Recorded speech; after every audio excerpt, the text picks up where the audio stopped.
এই মুহূর্তে বাংলাদেশে কমছে হিন্দু বাঙালি, একদম ঠিক বলেছেন। 41 সালে ছিল 28%, 51 সালে ছিল 22%, কমতে কমতে দেখুন নামছে। 66 সালে ছিল 18.5%, অর্থাৎ 41-এর পরে 51 সালে স্বাধীনতার পরে ওখানে টিকতে পারেনি, এপারে চলে এসেছে। ভারত কি করেছে দেখুন, শুনুন। 74 সালে 13.5%, এরপরে 81 সালে সেটা কমে গিয়ে হলো 12.1%, 91 সালে 10.5%। ভারত কি করেছে? এরা কোথায় ভ্যানিশ হয়ে গেল, মরে গেল সবাই। বেশিরভাগই হয়তো ভারতে চলে এসেছে, আজ তারা টিভিতে জবাব চায় বাংলা দেখছে। ভারত কি করেছে? 2001 সালে 9.2, ভাবুন 10 থেকে 9 সিঙ্গেল ডিজিটে নেমে গেল, এক সংখ্যায় নেমে গেল। আর 2011-তে 8.4। সত্যি কথায় গোবিন্দবাবু, ভারত কি করেছে? ভারত আসলে কি করবে যদি আপনাদের মতন সংখ্যালঘু সম্প্রদায়ের নেতা তারা যদি শাসকের হয়ে কথা বলে? আপনার লজ্জা লাগছে না? বাংলাদেশের শাসকের হয়ে আপনি কথা বলছেন এই সংখ্যা থেকে, গোবিন্দবাবু। আমরা আজকে শাসকের আমি কথা বলিনি, যারা আন্দোলন করেছে তারা শাসকের সঙ্গে দেখা করতে গেছে, আজকে কিন্তু আন্দোলন বন্ধ করে দিয়েছে। আপনি বলুন সংখ্যালঘুদের উপর আক্রমণটা, সংখ্যালঘুদের উপর আক্রমণটাকে আপনি আওয়ামী লীগের উপর আক্রমণ কেন শুধু বলছেন দাদা?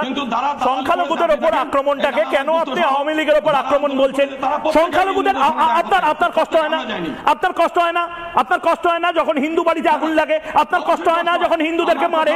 আপনার কষ্ট হয় না যখন শাহবাগে, যখন চট্টগ্রামে এত মানুষ? আপনার কষ্ট হয় না এই ডেটাটা দেখলে? এই ডেটাটা কেন কমলো আপনি বলুন, কেন কমলো?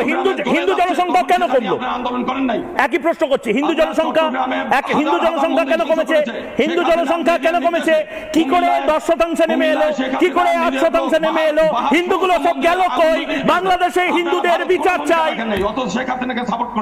সাপোর্ট করেছি শেখ হাসিনাকে, আমরা বাংলাদেশকে ভালোবেসেছি, ভারত বাংলাদেশকে ভালোবেসেছে। শেখ হাসিনাকে হোক, খালেদা জিয়াকে হোক, মোহাম্মদ ইউনূসকে হোক, আপনাকে হোক, ভারত বাংলাদেশকে সাপোর্ট করেছে, ভালোবেসেছে। কোনোদিনও হিন্দুদের ভালোবাসা নেই। আজকে কাঁটাতারের ওখানে হিন্দুরা বসে আছে, তাদের ভারতে ঢুকতে দেন না। তো শেখ হাসিনাকে রাজার হালে রেখে দিয়েছে। ঠিক বলেছেন, ঠিক বলেছেন। দেখি বিএসএফ ঠিক বলেছেন, কাঁটাতারে হিন্দুরা বসে থাকে, ভারতে ঢুকতে দেয় না। আপনারা যারা জিরো টলারেন্সের কথা বলছেন, তারা এর দায়িত্ব নেবেন। কেন এরকম ভাবে ঢুকতে দেবো আমরা? কেন এরকম ভাবে ঢুকতে দেবো গোবিন্দবাবু? আধার কার্ড, পাসপোর্ট, এই সমস্ত কিছুর কোনো দাম নেই। শেখ হাসিনাকে কেন ঢুকতে দিলেন? এই যে হিন্দু হত্যাকারী, প্রকাশ্যে তার লিখিত ডকুমেন্ট সহ আছে, তাকে ঢুকতে দিলেন কেন? তার প্রতি এত দয়া মায়া। দীপাঞ্জন চক্রবর্তী কিছু বলতে চাইছেন? দীপাঞ্জন চক্রবর্তী, আমি আপনার না এই লোকটা, এই গোবিন্দভোগ বাবু, এই গোবিন্দভোগ বাবু ওদিকে বলছেন হিন্দুদের উপর অত্যাচার হচ্ছে না, আবার উনি ওইদিকে তারকাটার পাশে যে হিন্দুরা আসছেন গলা জলে দাঁড়িয়ে কান্নাকাটি করছেন, বিএসএফ কে বলছেন যে হয় ভারতে ঢুকতে দিন নাহলে আমায় গুলি করুন। তো স্ববিরোধী কথা তো, ওনার কথাতে তো কোনো হিন্দুদের উপর অত্যাচার হচ্ছে না। তার মানে যত বলছেন যে নির্যাতন হচ্ছে, আপনারা বলছেন নির্যাতন হচ্ছে, ঢুকতে দেন না কেন? গোবিন্দভোগ বাবু আপনি চুপ করুন, আপনি একজন ফ্রিল্যান্সার। আপনি কখনো হিফাজতের দালালি করেন, কখনো আপনি জামাতের দালালি করেন, আপনি হিন্দু নিয়ে কথা বলবেন না। আপনারা তো পাকিস্তানে আওয়ামী লীগের সমর্থন করেন, পাকিস্তান যারা কিলিং করেছেন তাদের সমর্থন করেন।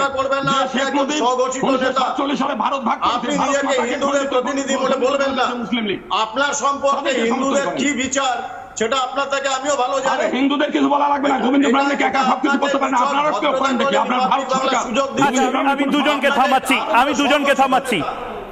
থামাচ্ছি। আমি সঞ্চিতা দত্তের কাছে যাব। সঞ্চিতা দেবী, অনেক তো লড়াই ঝগড়া, অনেক ছবি দেখলাম। এবার আপনি বলুন তো, সঞ্চিতা দত্ত বাংলাদেশের অভিনেত্রী, মডেল, এখন সমাজকর্মী হিসেবে বিভিন্ন জায়গাতে ঘুরছেন। কেন ঘুরছেন? সংখ্যালঘুদের ওপর তো আক্রমণ হয়নি, হিন্দুদের ওপর তো আক্রমণ হয়নি নাকি? সবকিছু এমনি হচ্ছে, তাহলে কেন ঘুরছেন আপনারা? মিথ্যা কথা বলছেন? বলুন তো দেখি, সারা বিশ্বকে, গোটা বিশ্বের এই মুহূর্তে 2.5 লক্ষ মানুষ, 2.5 লক্ষ বাঙালি এই মুহূর্তে ইউটিউবে জবাব চায় বাংলা দেখছে, তারা আপনাকে দেখছে। এবং পশ্চিমবঙ্গ, ত্রিপুরা, অসম মিলিয়ে গোটা দেশে যাদের বাড়িতে কেবল টিভিতে জবাব চায় বাংলা, টিভিতে রিপাবলিক বাংলা আসে, তারাও দেখছে। যাহা বলিব সত্য বলিব, মিথ্যা কথা বলবেন না, সত্যি কথাগুলো বলুন। আমি একদম সত্য কথা বলবো, আর সত্য কথা বলবো বলেই আমি আজকে এই লাইভে এসেছি। আর আসার আগে আমি নিজে সরেজমিনে আজকে গিয়েছিলাম। আমার জেলা হচ্ছে বগুড়া জেলা, বাংলাদেশের বগুড়া জেলা। তো আমি একজন অভিনেত্রী হিসাবে অনেকদিন ঘরে বসেছিলাম যে আন্দোলনের পরে কিছুদিন একটু রেস্ট করব, কিন্তু রেস্ট করতে এসে যেটা হলো যে আসলে আমাদের ছাত্র আন্দোলনের সামিল আমি হতে পারিনি। কারণ যখন দেখছি যে ঠিক একই সময়ে 5 তারিখেই কিন্তু যখন আমাদের শেখ হাসিনা সরকার পদত্যাগ করলো, তার পরপরই কিন্তু আমাদের বগুড়া শহরের আশেপাশে যে গ্রামগুলো, বিভিন্ন গ্রামে কিন্তু আক্রমণ হয়।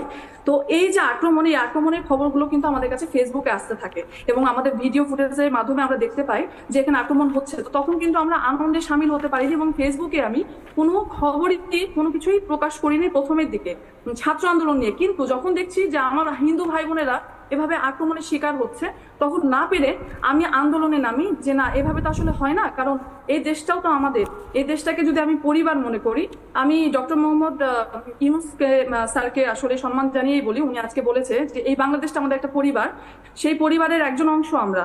একটা পরিবার মিলে, সব পরিবার কিন্তু আমরা একত্রেই একসাথে বসবাস করি, এখানে সব ধর্মই কিন্তু এক হওয়া উচিত ছিল। কিন্তু একটু আগে আমাদের গোবিন্দবাবু একটা কথা বলেছে যে 5 তারিখের পরেই সবাই আক্রমণের শিকার হয়েছে।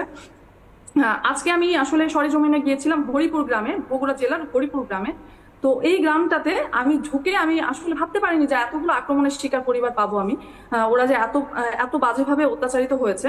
তো প্রথমে যখন গেলাম, প্রথমে দোকানটা ভাঙা দেখলাম, তো দোকান ভাঙা এবং তার দোকানে লুটপাট দেখলাম। তো তারপরে যখন ওরা আমাকে দেখিয়ে দিল, তখন দেখলাম যে গ্রামের কোনো বাড়ি বাদ নেই, প্রত্যেকটা বাড়ি কৃষকের বাড়ি, একজন শিক্ষকের বাড়ি, একজন গরিব মানুষ যারা পরিবার চলে তাদের কৃষিকাজ করে, তাদের বাড়ি ঘর ভেঙে তাদের কানে হয়তো সামান্য 1 আনা 2 আনা দুল ছিল, সেই দুলগুলো সহকারে যতটুকু টাকা পয়সা পেয়েছে, সবাই তো আসলে আন্দোলনের মধ্যে ব্যাংক থেকে টাকা তুলতে পারছিল না, কেউ হয়তো কিছু কিছু টাকা ঘরেই রেখেছিল, সেই সমস্ত টাকা লুটপাট করেছে এবং বড় বড় ধারালো অস্ত্র নিয়ে গিয়ে ওদের গলায় ধরেছে। একজন বয়স্ক মহিলা, আমি আজকে সব ভিডিও করে নিয়ে এসেছি, একজন বয়স্ক মহিলা, একদমই বয়স্ক, হয়তো 80-90 বছর বয়স হবে, উনি আমাকে কান্না করে করে বলছে যে মা, আমি কি করে মিথ্যা বলবো, আমার গলায় একটা বড় অস্ত্র ধরে আমার কাছ থেকে আমাদের বাড়ির যে ছাগলগুলো, তার বাচ্চাটা, মানে ছোট একটা নাতি আছে, সেই নাতিটাকে লাথি মেরে ফেলে দিয়ে তার ওই ছাগলগুলোকে নিয়ে গেছে।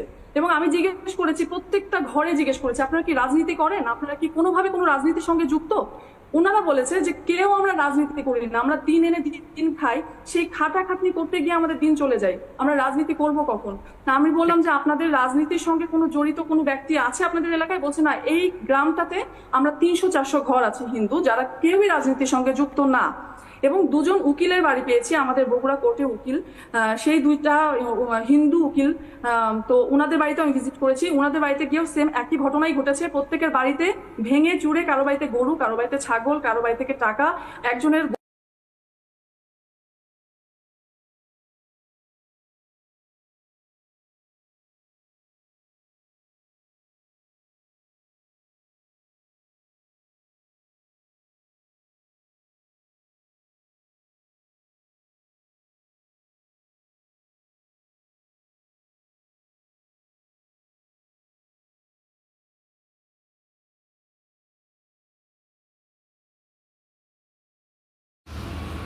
যারা আমার এই ভিডিওটা দেখতেছেন তাদের উদ্দেশ্যে বলবো, এই চ্যানেলটি বারবার মুসলমানের মধ্যে, বাংলাদেশি হিন্দুদের মধ্যে ঝগড়া লাগানোর জন্য, হিংসা বিভেদ সৃষ্টি করার জন্য সে বারবার এই পোস্টগুলো দিতেছে।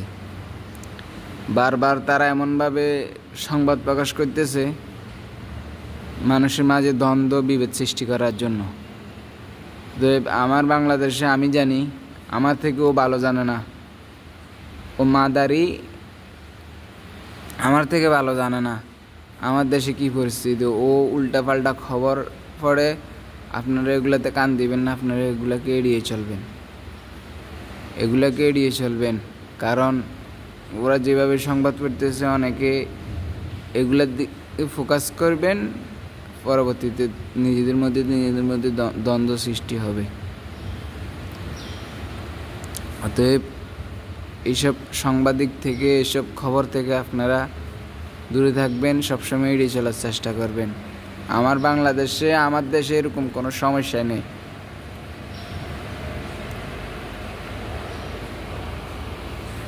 অতএব আপনারা এইসব খবরগুলো এড়িয়ে চলবেন। অসংখ্য ধন্যবাদ পুরো ভিডিও দেখার জন্য।